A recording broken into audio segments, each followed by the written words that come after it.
आपका स्वागत है। मैं विवेक बिंद्रा, मोटिवेशनल स्पीकर। आज बात करूंगा सूबेदार योगेंद्र सिंह यादव के बारे में। ये सूबेदार योगेंद्र सिंह यादव 1980 में इनका जन्म हुआ था औरंगाबाद में, महाराष्ट्र के अंदर। ये टाइगर हिल पे जो सबसे क्रिटिकल लड़ाई हुई थी ना, कारगिल वॉर में, उस क्रिटिकल लड़ाई में इनका सबसे बड़ा कंट्रीब्यूशन रहा है, जिसके कारण इनको परमवीर चक्र से सम्मानित किया गया। मैं चाहता हूं पूरे देश को उनके बारे में पता चले।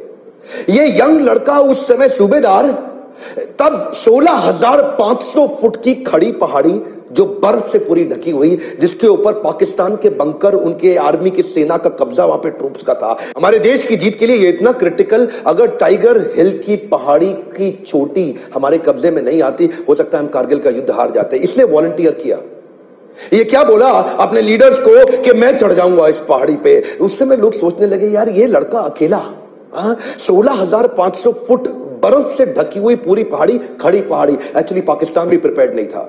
दूसरी तरफ जो प्लेन से, यानी कि प्लेन से जब ऊपर आते हैं तो वहां पे स्ट्रैटेजिक लोकेशन का एडवांटेज था ना पाकिस्तान की सेना के पास।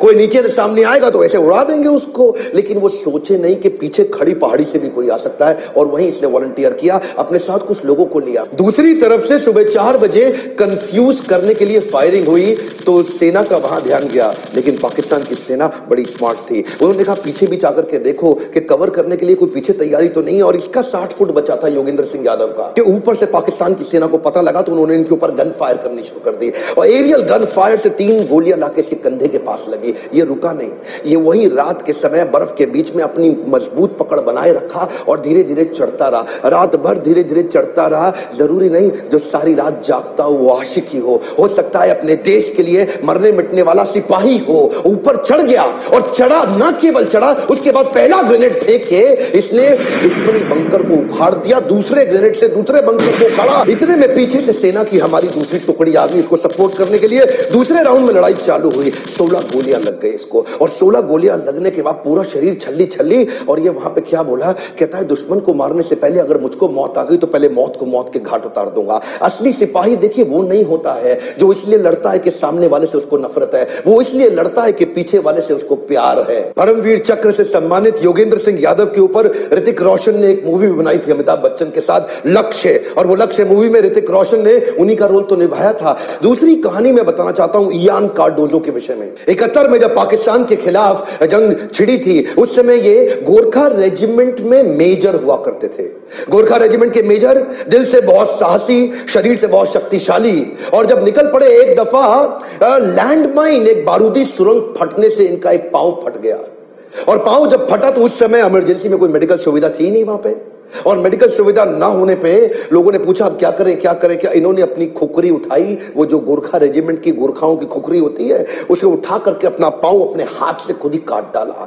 जो जूनियर डॉक्टर थे वो पांव नहीं काट पा रहे थे, ऑपरेट नहीं कर पा रहे थे, इन्होंने खुद काट डाला। जनरल मानिक शॉ क्या कहते हैं, कहते हैं अगर तुझे मौत से डर नहीं लगता ना तो या तो तू झूठ बोल रहा है या तू गोरखा है। गोरखाओं के बारे में आज देश जानता है कि वो उनमें कितना करेज, कितना साहस। इनका पांव फट गया, बहरहाल बाद में को मेडिकल ट्रीटमेंट पे लकड़ी का पांव लगाया गया। तभी आर्मी के सीनियर ऑफिसर्स ने बोला अब आपको प्रमोट नहीं किया जा सकता, क्योंकि अब आप विकलांग हो चुके हैं, अब आप डिसेबल्ड हैं, अब आपका एक पांव नहीं है। लेकिन इयान कार्डोजो कहां रुकने वाले थे, वो किसकी सुनने वाले थे। लकड़ी का पांव लेकर के अपनी फिटनेस को बिल्ड करने में लग गए, और बोले कि जिसके पांव है ना दोनों, उसके साथ मेरी रेस लगवा दो, मैं उसको हरा दूंगा। और वही हुआ। वो लकड़ी का एक पांव लेकर के इतना तेज भागते कि जो बिल्कुल मेडिकली फिट है उसको भी पछाड़ देते।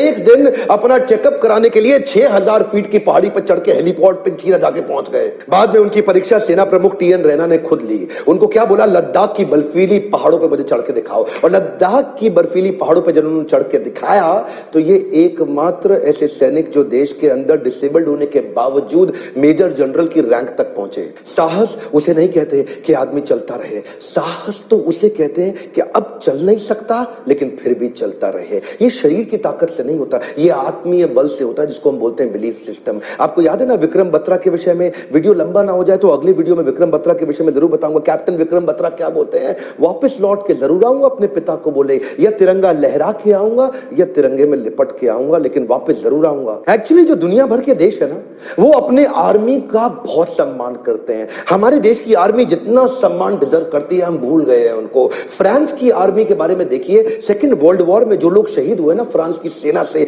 ये लोग क्या करते हैं, 11वें महीने की 11 तारीख को सुबह 11:11 पे ये लोग क्या करते हैं, खड़े हो जाते हैं मौन में उन सबको याद करने के लिए जो शहीद हो गए। यानी कि पूरा देश उस शहीदी दिवस को बड़े दिल से मनाता है। कोरिया में जाइए ना, नॉर्थ कोरिया में, नॉर्थ कोरिया का जो तानाशाह है उसने 65 लाख लोगों को आर्मी की ट्रेनिंग दी अपने देश में। 10 लाख लोग एक्टिव हैं आर्मी में, लेकिन 55 लाख लोग रिजर्व, अपना काम धंधा कर रहे हैं लेकिन आर्मी के लिए रिजर्व है, जिस दिन जरूरत पड़े आ जाएं। इसे कहते हैं आर्मी की रिस्पेक्ट। आप अमेरिका में जाइए, अमेरिका में अडॉप्ट अ ग्रेव का सिस्टम उन्होंने चालू किया है कि जो भी जितने भी लोगों को जो शहीद है ना अमेरिकन सोल्जर्स, उनकी ग्रेव को अडॉप्ट करने का सिस्टम बनाया कि एक आदमी एक ग्रेव को अडॉप्ट करेगा ताकि जीवन भर उसका सम्मान किया जा सके, रिस्पेक्ट किया जा सके। हमारे देश में क्या हो रहा है, हमारे देश के जो राजनेता है ना, पॉलिटिकल पार्टी, पॉलिटिकल लीडर्स, उनके स्मारक तो बनाए जा रहे हैं बड़े बड़े वीआईपी। मिलिट्री लीडर के स्मारक को कोई पूछता ही नहीं, और बनता भी है तो किसी गांव के अंदर ऐसे कोने में कहीं बनता है जहां पे जाके पशु पक्षी वहां पे